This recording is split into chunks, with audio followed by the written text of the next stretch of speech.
Okay, and here's the piece of black. Now what you're going to do is you're going to take one piece of your marble, lay it on the black, and take one piece of your fossil shell and lay that on the black as well. And try to get them next to each other.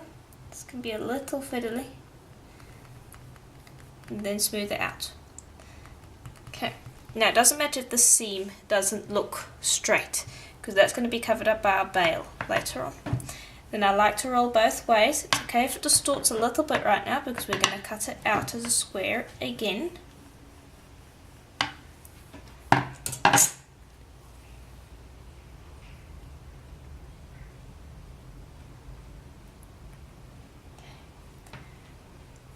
Just like that.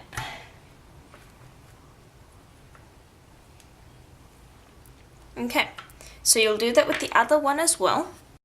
Okay, so I've done both of my beads over here, as you can see. Now what we are going to do is we want to flip this one around and stick it on the back of this one. Now if you were very good at clay, and even then I doubt it, you'd be able to get this without distorting the square shape.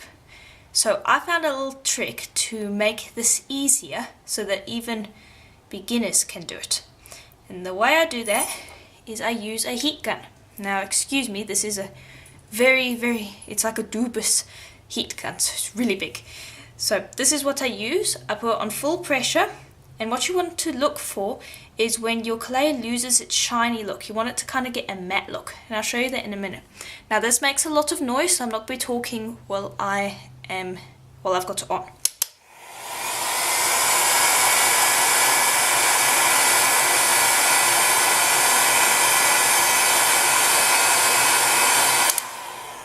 There, so I hope you can see there that it's kind of lost its shiny look from that one, and also it's a lot easier to see if you are not looking on it on a camera, so in real life in front of you it'll look easier. And also, well, this one's kind of sticky. You can feel that this one is smooth and easy to use, or easy to brush your finger across, and you're looking for that. Now if you press on it and you can still feel that it is moving, you're going to need to heat gun it a bit more.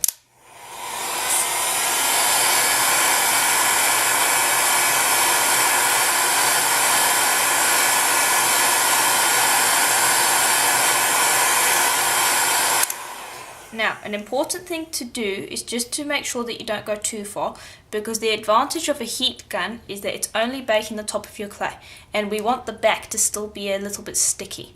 Now, another thing that I forgot to mention a little while ago is when you are heat gunning over this, you want to be waving your heat gun back and forth. You don't want to be holding it in one area, then moving to the next area and hold it. You want to be waving back and forth over it, and this kind of spreads the heat so it doesn't get too hot on any one area of the clay. If you're going to hold it in one area like that, you're going to find that your clay is going to bubble and it's going to burn. So you really need to make sure that you're waving it and not holding your heat gun in one place. So I'm going to show you what this one looks like again, so keep a close eye on it and see if you can tell when the top is cured.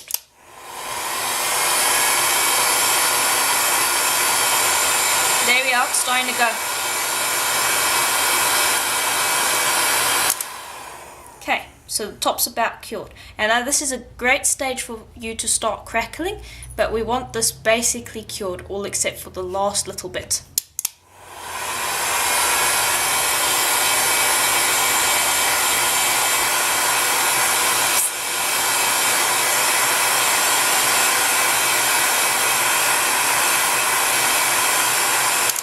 Okay, now I'm doing this on a ceramic tile. So it's heat safe, so you just want to make sure before you use a heat gun that you are working on a surface that is heat safe. Now, these are still quite warm. Before you slide them up off of the tile, you want to make sure that your clay has cooled down quite a bit. Because if you were to try and slide it off your tile with your tissue blade right now, you'd either find that it would crack, or you would find that the bottom would distort, because the bottom, because it's kind of warm right now, is super squishy. So you need to wait for this to cool down and then you can slide it off your tile. Now, while we're waiting for these to cool, I just want to mention that in the case of you not having a heat gun, or in case you heat gunned it a little bit too much and your backs weren't sticky, you can always take a really thin sheet of black clay, on the thinnest setting you can get it, and you'll bake these first. So you bake them for half an hour each so that they're cured.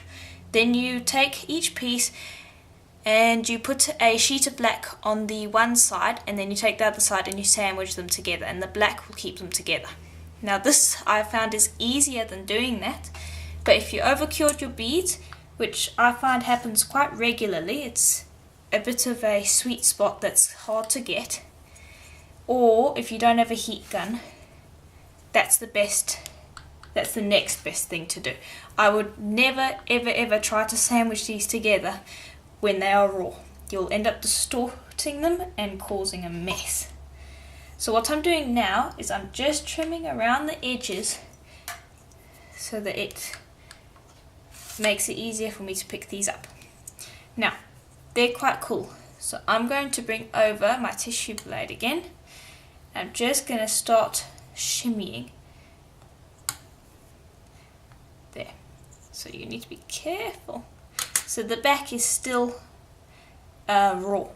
So you need to be very careful, because at this stage you can distort it a little bit on the back, but you really want to be careful because your front clay is extremely brittle, and that's fine so long as you're very careful, because you don't want to break your clay because it's still bendable. Whoops. So you can see that it's very fiddly. Now you want to line these up just right, like this. And just be careful, because once you've stuck it down, it's stuck down. So if you get a piece of clay, get that out and make sure that you're as close to sandwiching it up perfectly as possible. And then squish it down and make sure that you've got a nice bond. Now you're never going to get it quite right. There are going to be some edges that might have got a little distorted. So what I like to do is I just like to take my blade and just trim off those edges, because you're going to get some lips, but for the most part you shouldn't really. And then I flip it and do the same on the other side. And this will just trim it up nicely. Now, if I were to show you the edges right now, you'd see it, they're not pretty whatsoever. You've got kind of jagged edges, and to leave it like that isn't going to really go down well. So what we're going to do once we have baked this is we are going to smear clay along the edges. And I've shown this tip on one of my YouTube videos already. Actually, yeah, I have shown it already. And that's what we are going to do once this is baked. And also I want this fully baked before I put the border, the bail on, because I want this nice and strong before I start messing with it, because it's very brittle. If I were to bend this, it would break, and you don't want that. So I would put this in for about half an hour. You can bake it for an hour, but I generally bake about half an hour for a first bake, then I'll bake it a second time for another half an hour, and then I'll bake it again for another half an hour. So it'll be in for about an hour and a half. Now, because this is Premo, I'm going to be baking at 275 Fahrenheit or 130 Celsius. So I'll bake this for half an hour at that temperature, and then we can come and I'll show you how to do the bail. Okay, so now that I've baked the bead, you can see that it's much more, it's a lot stronger, and so it's going to withstand some work. So now we need to really clean up these edges, as you can see. Now we're going to do this before we put the bail on. We also need to sand both sides before we put the bail on, because it will just make life easier and you'll get a better sand.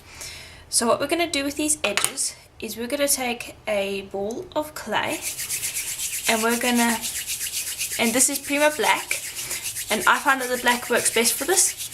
So you're going to take it and you're just going to warm it up in your hands, because you want this nice and soft. And then you take a tiny, tiny little piece and roll it into a rough cylinder.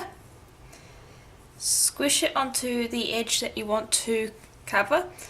Take your finger, and I like to have almost like this, I like to hold my fingers like this so that as I drag my finger across the top, my thumb is helping me push really hard, because you need to push as hard as you can so that the clay sticks on.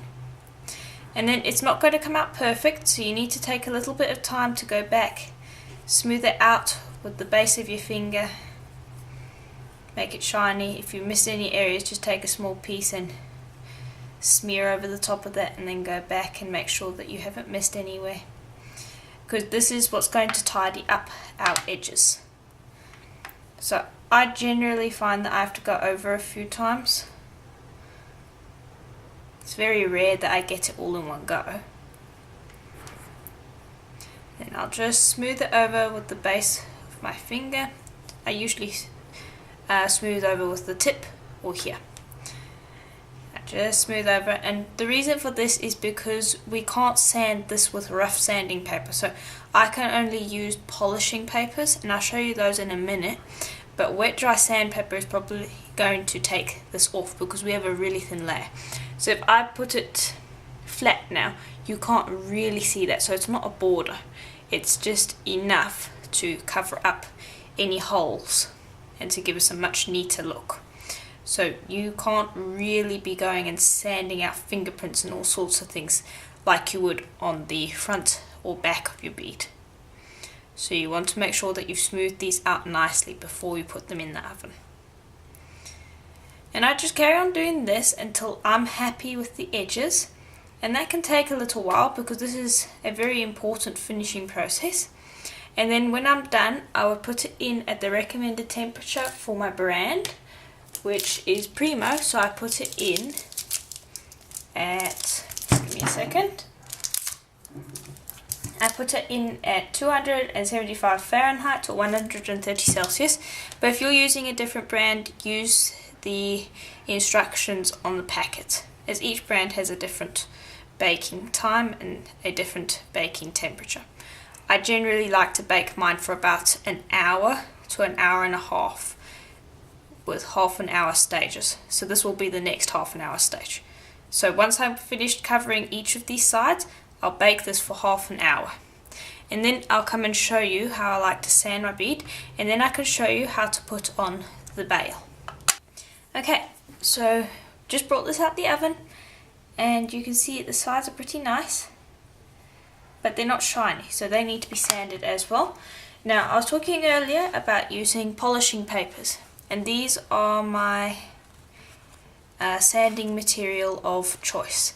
I find that the wet dry sandpapers, they work really well, but I find that they take off a bit too much material for my liking, so I only like to use them if I have fingerprint problems in my bead.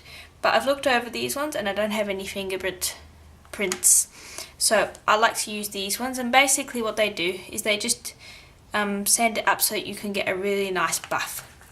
So I got these off of Fire Mountain Gems, if you're wondering, and the reason they're really nice to use is that they're flexible as cloth. So I think they're actually called polishing cloths on Fire Mountain Gems, and they get the job done really well. But unlike the wet dry sandpapers, I find that these ones you have to try really hard to sand off your fingertips. I'm pretty sure some of you that are watching have sanded off your fingertips. I've done it quite a few times with the wet dry sandpaper, but I find that these polishing cloths work really well for it. So I will include a link to where I bought these. If you guys want some, you'll be able to go there, as I use these a lot of the time. I use them practically every single time I sand, and it's only when I have a problem that I'll use the wet dry sandpaper. Now, you'll want to go through the grits. This is a 400, and I think it goes up to an 8000, so you can imagine what a great buff you'll get from that. And you'll just go up through the grits and spend the longest amount of time on the lowest one and then the highest one.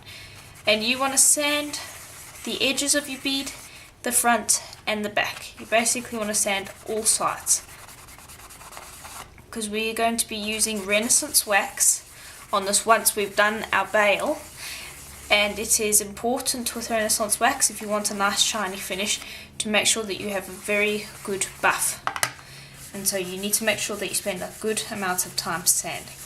So I'll probably spend about 10 to 15 minutes sanding this bead and making sure that I've got it as high a shine as possible. So I'll be back in about 15 minutes and then I'll show you how we do our bail. Okay, so now that we have finished sanding, you can see that it's not shiny, it's just a lot smoother. So the great thing about this is that it will enrich your colours to a certain extent. So my black, it looks a lot more black now than it did before. Before it looked a bit more grey. And also it will mean that your micas in your blend and your beige yellow will have a certain amount of sparkle to them. And once we have put Renaissance wax on this, it will shine a lot more. So if I bring this one over, you can see that this black is a lot more black than this black, and this is a lot more shiny than this is, and that's just because I put Renaissance wax on it. So this one will basically look like that one when it's done. Now we do need a bail though, as this one's a little boring on its own. So what we'll need for that is the texture sheet that we made earlier, and our last colour recipe, which was 1 burnt amber, 1 burnt umber, and 1 black. And I've rolled it into a strip like this because we need a fairly long strip. So to get it nice and long in your pasta machine, I like to just stretch it out like that and then roll it through. And I want this on my thickest setting. So here's what it looks like. Now, I've found that stamping with the clay stamps, because they're not flexible like our normal stamps, well, most of them, some people use bake and bend, but I don't have that at the moment, so I use it with leftover clay, and this is not flexible. So the best way to stamp with these, I've found, is to stick your clay onto your tile, make sure that it's properly stuck to your tile, then bring over some water and spray the surface of your clay like that. Then angle your texture sheet so that you're going to get the most texture out of your clay. Stand up and then start pressing it into the clay. Now this is the opposite way around than I usually stamp. I usually have the stamp on the tile first and then I press the clay into it. But I find that doing that with the clay stamps instead of the rubber stamps means that you have a high risk of your clay getting stuck in your stamp, even if you do put water in it.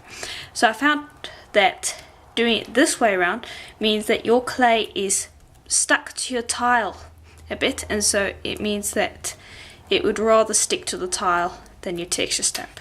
And that's just my personal opinion. You can try it the other way around. So now that that's properly stamped in,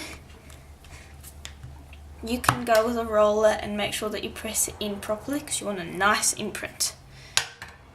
And then we'll gently lift it up. Now sometimes your clay will get stuck in your stamp, but it should let go. And you get this really cool spider web effect. So I'll just bring that up for you to see better. Now I'm going to highlight this with mica powder later on for you to see, but we want to first make the bail and then highlight it with mica powder, because otherwise we can accidentally rub the mica powder in the wrong place while we're working with the bail. So if you're going to put mixed media onto your bail, I recommend doing it after you've actually put on the bead. So I've just dried that up quickly. Now I'm going to take my tissue blade, and this is my firm one, so it's not as flexible as the other one, and I'm going to try and cut a straight line. There we go. You can use a ruler as well, but I find that doing it by eye works pretty well. Okay, so that's one. Now I'm not sure if this one's thick enough, so I'm going to bring this back and I'm going to make a thicker one, just in case. So just straighten this up quickly. Then excuse me if my head accidentally gets in the shot. There we go.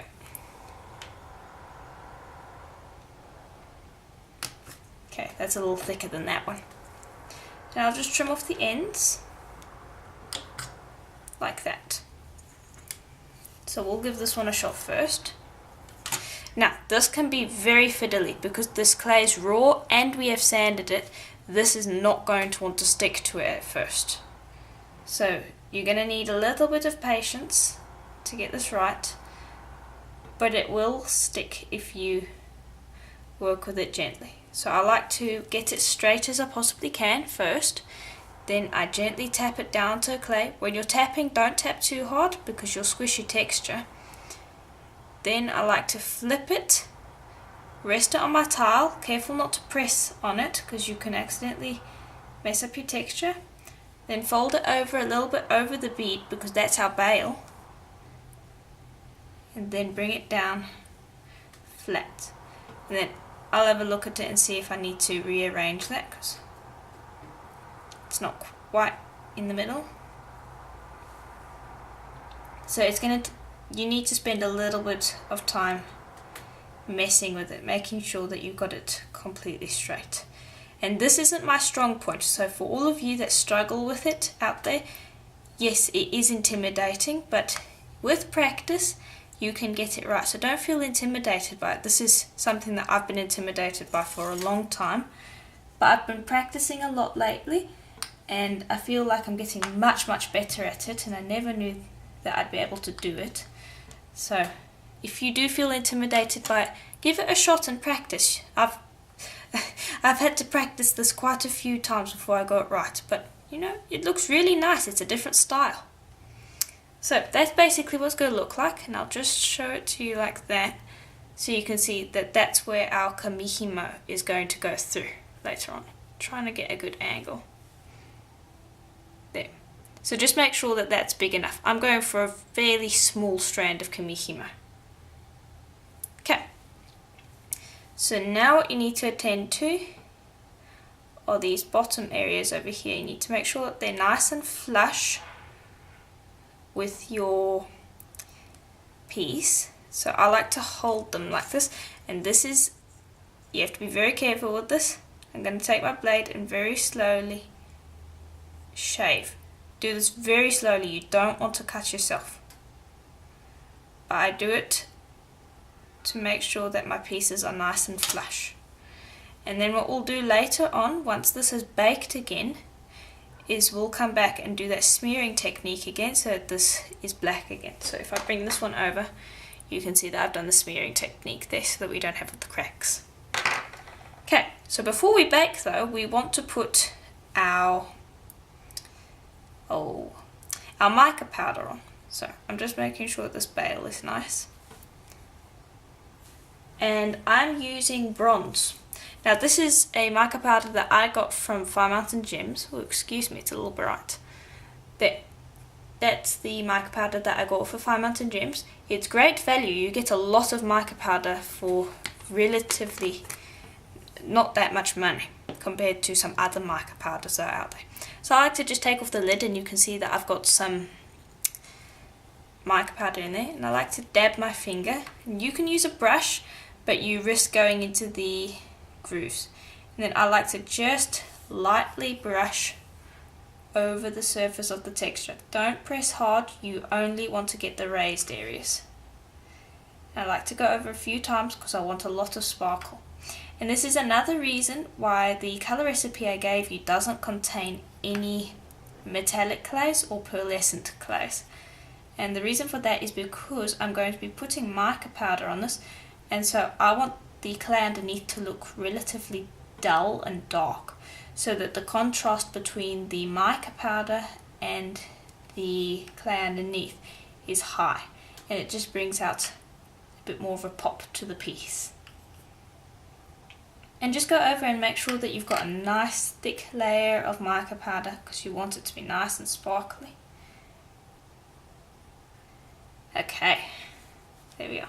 Now, before you bake it, because once you've baked it, you can't really do much, just make sure that you're happy with it. Because once it's baked, you can't do anything about it. And this is another reason why I like to bake this piece before I put the bail on. One thing is because you can easily distort it while it's raw. And secondly is if you stick this bail down and you're not happy with where it is, even now once I've stuck it down and pressed it in and all sorts of things, you can peel that off and your base clay will still be perfectly fine and you can just do it again. And this means that there's a lot less risk involved. So I'm going to put this in the oven for another half an hour at the recommended temperature for Premo, and then we can come back and I'll show you how to smear the edges, and then we can put some Renaissance wax on it, and then we can proceed to string it. So we're almost done, and I'll see you when it's baked. Okay, so here it is up and out of the oven. Now this is what it looks like. Pretty cool, I think. Now I'm just going to show you how to quickly fix up this base. So I'll just bring over some black clay, and just like before, you'll roll it into a ball just to warm it up, because you want it nice and warm. And again, you'll just butt it up at the start. You don't want to be starting from here, you want to be starting right at the beginning, and then smear along. Now this is a little harder than before because it's not one straight line, so you're going to have to work it a bit to get it to cover the entire piece and to fill in any cracks that you might have. So sometimes you might even want to use it as grouting and just smoosh it into place. Now when you do this, you're going to get some hangovers, like over here where it hangs over, and you have to cut away at it very carefully because you want this to look nice and clean. You don't want the clay hanging over. So here you can see that the clay's hung over a little bit in these corners. Got to be careful in these corners. And then once you've tended to that and made sure that the entire thing is nice and clean, just like before, you'll just go over and smooth it. Now just be a little careful with this, as it's a bit more fiddly than before, and just make sure to go back and check those edges. But there we are. That's basically all we need. And then once this is baked, we'll give this another sand, so I'll sand it before I show you what it looks like again, and then we can move on to putting some Renaissance wax on it, and then we can start stringing it. Okay, so now I've finished baking it, and you can see down here that I've sanded and rubbed up this bottom area so that it looks the same as the others. So this is all finished being sanded and trimmed up. So now what we're going to do is we're going to apply a varnish to it.